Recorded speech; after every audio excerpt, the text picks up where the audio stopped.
Рамзаном Ахматовичем была поставлена задача в первую очередь указать наиболее острые проблемные вопросы. Это касательно водоснабжения, электрификации, газоснабжения, это дороги, это строительство жилья. Мы, соответственно, на начальном этапе эти моменты были обозначены. И Рамзан Ахматович подробно ознакомился. Из фонда Ахмата Хаджи Кадырова Далгазут Оболольцина были выделены денежные средства на ликвидацию наиболее острых вопросов, этих проблемных моментов. Поэтому мы над этим работали. Но есть те проблемные вопросы, которые нужно решать не только там полгода или год, а далеко идущие. Это напрямую связано даже с правительством Чеченской Республики. Это касательно тех некоторых программных мероприятий, которые входят в федеральные программы. Мы их обозначили и над этими проблемами уже работаем целый 2020 год. Расскажите про самые масштабные программы, проекты, которые реализованы в Грозинском районе в Кызылсакындере. Ну, самые масштабные, наверное, те проблемы, которые были решены Рамзаном Ахматовичем. Это в первую очередь это водоснабжение села Толстой Юрт, Горячеисточинское, было проложено, если мне память не изменяет, более 32 километров водопровода. Была реконструирована, значит, водозабор Загорский, отремонтированы были дороги, более 29 километров, если мне память не изменяет, Цулсаунаха, и электрификация 49 километров общей сложности у нас больше. Но помимо этого Рамзаном Ахматовичем поставлена задача не останавливаться на достигнутом, как говорится. Поэтому в соответствии с поручением Рамзана Кадырова в Грозинском муниципальном районе идет газификация 6 населенных пунктов. Более того, установлены резервуары емкостью 1000-кубовые. На сегодняшний день, даже вот на данный момент, вот мы сейчас находимся в селе Пролетарском, прокладывается водопровод 5 километров. Это на перспективу.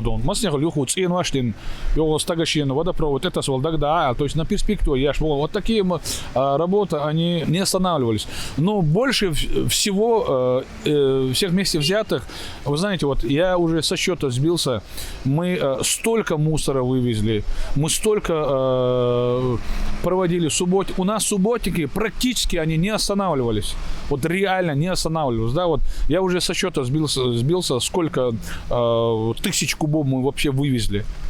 Хазне Санчо дух субботник не только там одну улицу, а целые села. Целые села, настолько все, я не знаю, как люди вообще могли дойти до этого. Это уже эффект, да? Но как у нас принято, как мы, наверное, с периода Ичкерии, да, вот люди привыкли не платить за газ, не оплачивать свет, ну, коммунальные услуги, и что над этим мы работали, да, и плюс что по линии Министерства жилищно-коммунального хозяйства у нас была программа по благоустройству городская среда. Мы в селе Кенюртона мы летом открыли парк, зона отдыха, мини-футбольная площадка, качели, все как положено, все вот в одном комплексе. И это не могло не радовать как руководство района, так и местных жителей, потому что такого там вообще никогда не было. И это все благодаря Рамзану Ахматовичу это реализовалось. На будущий год, да, даже немножко забегая вперед, я, возможно, скажу, у нас точно также планируется по улучшению городской среды иллюминационной программ по линии Министерства жилищно-коммунального хозяйства. Мы над этим сейчас работаем. Мы соответствующие письма написали, мы подали заявки. МЖК взаимодействие. Как раз таки село Пролетарское. На каком этапе находится строительство комплекса жилых домов? В селе Пролетарском на данном этапе сейчас вот строительство данных домов, включая инфраструктуру, можно сказать, 80% она завершена. Как вы видите, сегодня же вот эти линии, они поставлены, устанавливается трансформатор. Сейчас во многих домах приступили к отделке, к внутренним отделкам цену, что он. Поэтому сразу же подводится водоснабжение хаялощу, газификация хаялощу, электричество дон, практически дон дохватывающего. Сегодня начали устанавливать счетчики в каждом доме. Но, пользуясь случаем, еще раз хочу призвать жителей не только села Пролетарское, да, но и всех жителей Гродненского муниципального района и до всех жителей Чеченской Республики своевременно оплачивать коммунальные услуги. Посмотрите, допустим, 2 рубля за 1 литр, ну, так условно говоря, да, вот в этом трафике что сидит? Соответственно, без электроэнергии невозможно достать воду. И двигатели тоже работают.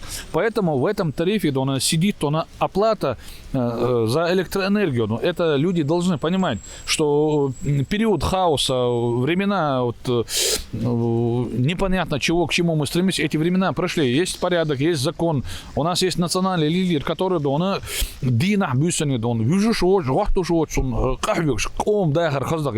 я не устаю это повторять. И 1000 раз я готов это все повторить. Рамзан Ахматович — это человек, который делает невозможное возможным. Вот это факт. До него это просто не было возможным. Проблема с водоснабжением.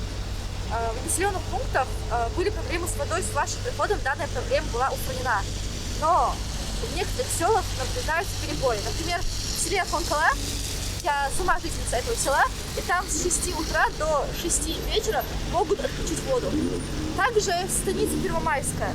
Там тоже бывают перебои, и они затягиваются на несколько дней.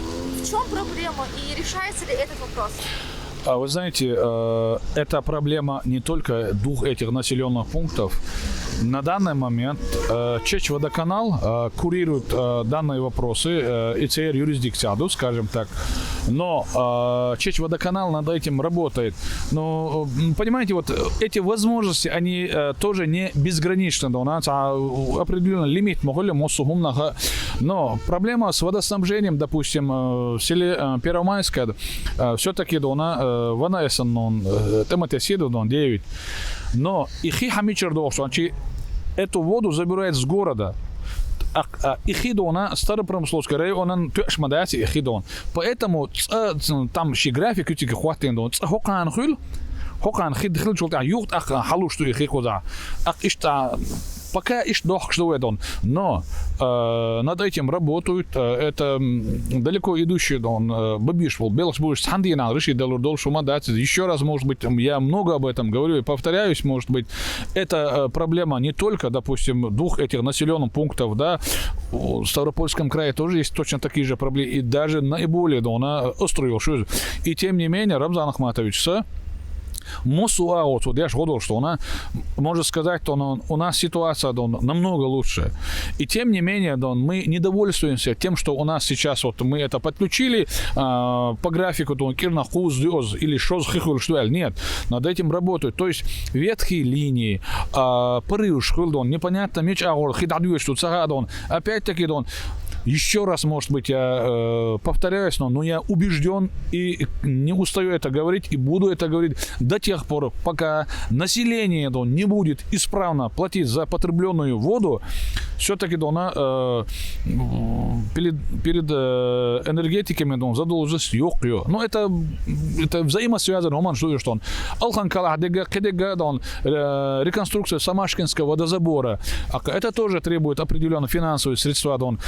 Сразу мы идем к цели, чтобы не только эти 2 населенных пункта обеспечить бесперебойную подачу воды, но вообще Рамзан Ахматович поставил задачу перед соответствующими министерствами, ведомствами, чтобы Чеченская Республика она была обеспечена бесперебойной, качественной питьевой водой, чтобы но это требуется больших затрат. Над этим работает не только администрация, да, но над этим работает целый комплекс подходов. И правительство в том числе в этом направлении работает. Я надеюсь и рассчитываю, да, посмотрите, допустим, 10 лет назад Если немножко назад посмотреть, и этого не было. Возьмем 2001, 2002, 2003, 2004 года. Нам просто негде было выйти с ребенком, без ребенка, самому, не знаю, я думаю, даже тротуар мабацировать, а сейчас вот, над этим работа, она идет, она не останавливается.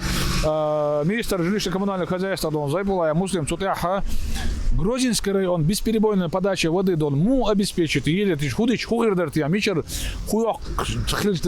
что на эту тему горстройки Ульяльчаны мы просто днем и ночью над этим ломаем голову и думаем, но удается решать кое-какие проблемы, да, муладон, юха, да, пурбладон, юхшара иштон, жим решать, да, урду поедон.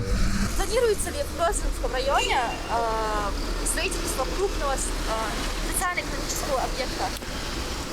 Крупного социально-экономического объекта в Грозинском районе он планируется. И более того, социально-экономическая направленность, социально-экономическая направленность, если построить, допустим, для ликвидации трехсменки в школах, допустим, построить школу, это дополнительно рабочие места. Там не только, допустим, учителя, да, учителя, по воспитательной части, технические служащие, дополнительно рабочие. Это тоже влияет на экономику, да. Более того, мы планируем в 2021 году, да, строительство большого спорткомплекса. Это будут частные инвестиции. Но сейчас сказать, сразу, но мы к этому готовимся, и у нас, да, такая возможность появится. Глава Чеченской республики Рамзан Кадыров является куратором сектора, в который входит Грозинский район. Дает ли это дополнительный импульс для работы? Вы знаете, когда Рамзан Ахматович проводил совещание, и он в своем выступлении сказал, что Чеченская республика, она, повторяю, условно разбивается на сектора, что город Грозный и Грозинский район являются первым сектором, и что этот первый сектор будет лично курировать Рамзан Ахматович, я сначала подумал, а интересно, для чего это все делается, да?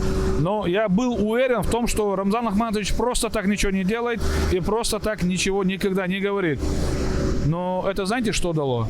Это дало решение проблемы, которая стояла годами. Я не знаю, может быть, очень быстро и эффективно, оперативно решается, допустим, возьмем газификация, или электрификация, или водоснабжение, или там строительство какого-нибудь объекта, да? Вы не представляете, с какой скоростью такие вопросы они решаются и насколько эффективно это все бывает. Вы знаете, вот сейчас я точно знаю, что такой подход, он должен был быть очень давно. Преступление на должность главы Грозинского района, наверняка у вас были свои личные цели, задумки, которые вы собирались осуществить. Расскажите про это. Вы знаете, когда вот вы сейчас поставили такой вопрос при вступлении, я даже не знал, что меня сюда направляют. Меня вызвали, сказали, что в Грозинском районе вот ты будешь работать. Вы знаете, вот я скажу как есть.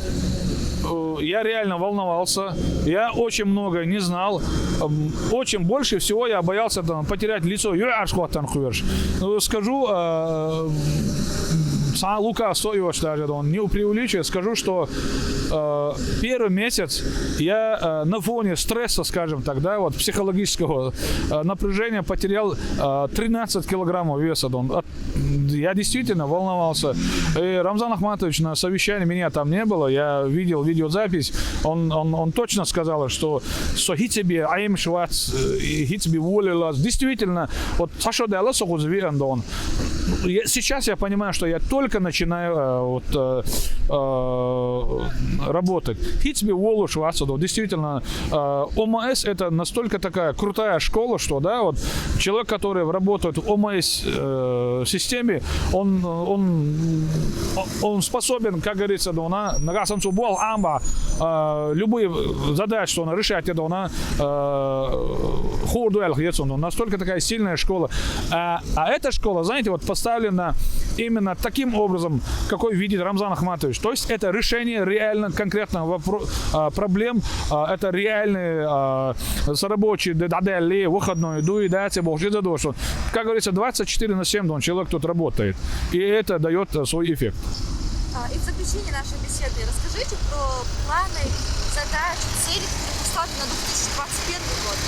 Вы знаете, если сказать про цели и задачи, у нас поставлена задача, это благоустройство территории, это создание рабочих мест, это привлечение инвестиций, это строительство новых школ, новых детских садов, новых ФАПов, которые, целая инфраструктура, которая необходима, да, вот, допустим, для населения. До вступления в силу закона о преобразовании муниципальных границ население Гродненского муниципального района было 134 тысячи.